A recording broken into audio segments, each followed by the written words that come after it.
Hi, this is Brian Forcer of HiddenIncaTours.com, and the following is footage that I forgot I even had of ancient sites at Byblos in Lebanon. Byblos, of course, is where the word Bible comes from.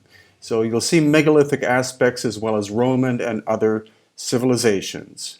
Please enjoy. I'm in here, Brian. Okay, Stephen, so we're in Byblos. What are we looking at? Well, finally we have found what we've come to look for. Evidences of ancient Kemet. Here's cyanide Oh! stone from Aswan, and there's Dirit. Right. There it is. There it is. So what Stephen's pointing out is the fact that this stone is cyanite, which is probably from the Aswan quarry in southern Egypt, and we are in the middle of Lebanon. I know, but we found it. So part of the reason why we're in Lebanon, we happen to be at Byblos, which is an ancient Phoenician seaside town, and Byblos, when you translate it, means book, and of course that is where the word Bible comes from. But this site is much, much older than probably biblical times. You're going into the Phoenician times and before. So here we have Yusuf Awiyan of the Kemet School. We did have no doubt when we were coming here that we're going to see evidence of site transformation. And here it is. This looks like the pillars were reshaped by the Romans and then reused in that structure. And what material is it that I'm touching here? This is what we know in Egyptology is the rose granite of Aswan. We have no doubt it's the same formation. But we know now it's more to cyanite after our test, even the one in Egypt. But and even still, though, the cyanite would probably have come from the Aswan quarry. This is from the Aswan quarry. I was just being told by our tour guide here, and the Lebanese tour guide, that they don't have the granite here in Lebanon at all. So this was all brought from Egypt. And that, the distance between the Aswan quarry and here would be at least 1,000 miles. At least, and I don't believe the Roman Empire would do this. This is evidence of that we had structures here from ancient Egyptian civilization, and then it was recycled, same like what we see in Egypt when the Romans came and they recycled the stone from the same site and built with it almost also on the same site. We have many evidence that we were just looking at Al-Ashmunain and we saw the basilica from the Greco-Roman era, and we saw evidence around it that shows that it was once a temple with dynastic writings from the late period, the New Kingdom, the Middle Kingdom. So it was all inherited. The same case of what we see in Egypt. And we see here more than one type. We see gray granite and rose granite.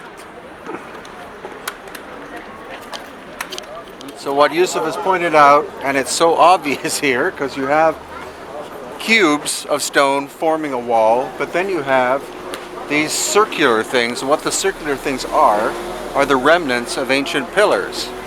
Now, the Greeks and the Romans were not capable of actually producing an entire pillar out of any material. They worked mainly in limestone, which is very soft, but there was no way that they were working large pillars, say 4 meters or more, and sometimes much more, out of something like this, which is gray granite, like that, or the pinkish colored material, which comes from the Aswan quarry in Egypt. So clearly we're looking at evidence, most likely, that the ancient Egyptians were here and built a site, and then after the crash of their civilization, then the later cultures came and recycled material such as this, in this case, maybe to reinforce the wall or as ornamentation, but history as we know it is being rewritten because the standard archaeological story and anthropological story no longer makes any sense.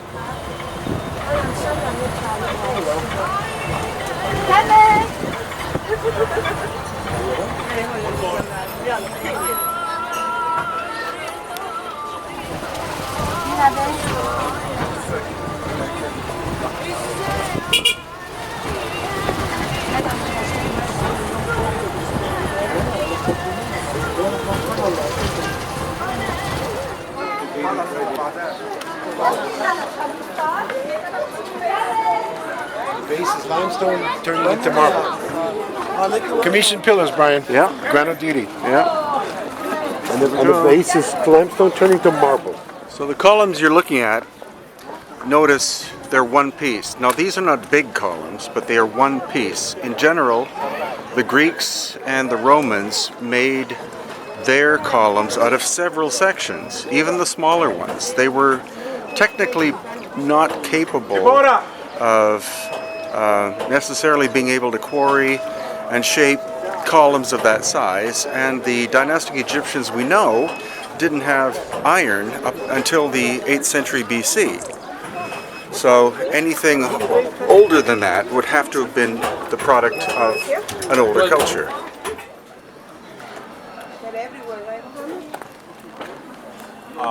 This is the masterpiece.